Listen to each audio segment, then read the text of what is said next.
नमस्कार. माझ्या चॅनलवरती आपल्या सर्वांचं मनःपूर्वक स्वागत. आपण अजिबात कडक न होणारे असे गुळाचे अनारसे बघतोय. त्यासाठी आपल्याला इथे 1 ग्लास भरून रेशनचे तांदूळ घ्यायचे आहेत. आता हे आधी स्वच्छ पाण्याने धुवून घ्यायचे. सुरुवातीलाच आपल्याला हे तांदूळ चांगले घासून धुवून घ्यायचे, कारण याला पावडर लावलेली असल्यामुळे आपल्याला हे रगडूनच धुवून घ्यायचे असतात. हे तांदूळ आपण पहिल्या दिवशीच चांगले घासून धुवू शकतो. व्यवस्थित धुवून झालेले आहेत. आता त्यामध्ये पाणी घालायचं भरपूर आणि झाकण ठेवायचं. आता आपण दुसऱ्या दिवशी याला उघडून बघणार आहोत. तुम्ही बघू शकता आपले तांदूळ थोडे नरम झालेले आहेत. त्या दिवशी आपल्याला हे सहज धुवायचे आहेत.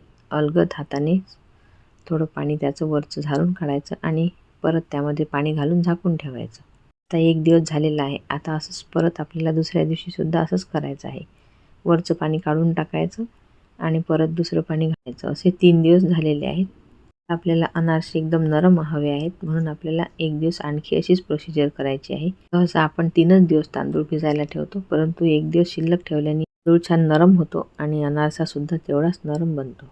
आता इथे आपले 3 दिवस भिजून झालेले आहेत. तुम्ही बघू शकता आपले तांदूळ किती छान नरम झालेले आहेत. हाताने तोडल्यानंतर ह्याचा थोडा चुरा होत आहे. पर्यंत आपण 3 वेळा यातील पाणी बदलून घेतलं. आता चौथ्यांदा आपल्याला परत यामध्ये पाणी घालून झाकून ठेवायचं आहे. यामधलं आपण रोज पाणी बदलत आहे, त्यामुळे याला वास अजिबात येत नाही.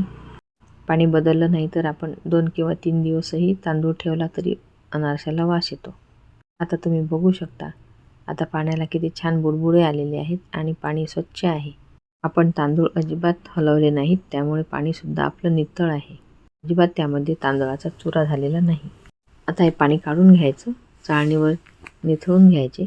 नंतर आपल्याला सुती कापडावर घरातच सुकवायला ठेवायचे आहे. तुम्ही बघू शकता आपले तांदूळ किती छान नरम झालेले आहेत. आता चाळणीवर पाणी निथळून झालेलं आहे. आता कापडावर तांदूळ पातळ पसरून सुकवून घ्यायचे. तांदूळ उन्हात अजिबात वाळवायचे नाही. आता 10 मिनिटानंतरच तुम्ही बघू शकता आपल्या हाताला हे तांदूळ अजिबात लागत नाही आहेत, त्यामुळे हे बारीक करायला तयार झालेले आहेत. हाताला थंडी आणि कोरडे लागले म्हणजे आपले बारीक करून घ्यायचे. बारीक करून झाल्यानंतर चाळणीने गाळून घ्यायचं. चाळणीवरती जाडं राहिलेलं तरी तांदूळ दळताना त्यामध्ये बारीक करायला घ्यायचं. अशा प्रकारे हे एकदम बारीक करून झालेलं आहे. हाताला एकदम थंड लागत आहे. असं थंड असलेलंच पीठ हवं आहे आपल्याला. ओलसर आहे. आता आपल्याला इथे पाऊण ग्लास गूळ घ्यायचा आहे, तो किसून घेतलेला आहे. आता जे थंड पीठ आहे आपलं, त्यामध्येच आपल्याला हा गूळ मिक्स करायचा आहे. हा किसलेला गूळ यामध्ये व्यवस्थित मिक्स झाला पाहिजे, म्हणून आपल्याला हे मिक्सरला फिरवून थोडं एकत्र करून घ्यायचं आहे. तुम्ही बघू शकता हाताने मिक्स केल्यापेक्षा मिक्सरला फिरवून त्याचे छान गोळे तयार होतात. आपलं तांदळाचं पीठ छान ओलसर असल्यामुळे ह्याला पाणी सुटून याचा छान गोळा तयार होतो. तांदळाचं पीठ फार कोरडं असलं म्हणजे त्याला लवकर ओलसरपणा येत नाही. मग आपल्याला दूध घालावं लागते किंवा मग पिकलेलं केळ घालायचं किंवा थोडं 2 ते 3 चमचे तूप वगैरे घालून हे गोळे तयार करून घ्यायचे. आता तिसऱ्या दिवशी आपण याचे अनारसे करायला घेतलेले आहेत. आधी हा मोठ्या परातीत उंडा काढायचा आणि छान मळून घ्यायचा. आधी आता पोळपाटावर प्लॅस्टिक पिशवी घ्यायची, त्याला थोडं तूप लावायचं. गोळ्याला थोडी खसखस लावून त्यावरती थापून घ्यायचा. आता आधी हा आपण एक सोडून घेणार आहोत. याला जर जाळी उमटली नाही तर आपल्याला त्यामध्ये गोळ कमी झाल्यासारखं वाटत असलं तर आपण थोडा गूळ किसून घालायचा.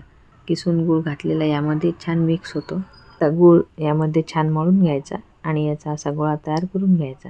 अनारशामध्ये साखरेचे असो किंवा गुळाचे असो, गोड कमी झालं तर त्यावरती जाळी उमटत नाही आणि हलकी होत नाहीत, आणि जास्त जर झालं तर तो त्या तेलामध्येच वितळून जातो. अशा प्रकारे आपले गुळाचे अनारसे तयार झालेले आहेत. तुम्ही बघू शकता आपल्या गुळाच्या अनारशाला रंगसुद्धा छान आलेला आहे. थोडेच ते स्वादिष्ट आणि नरमसुद्धा झालेले आहेत.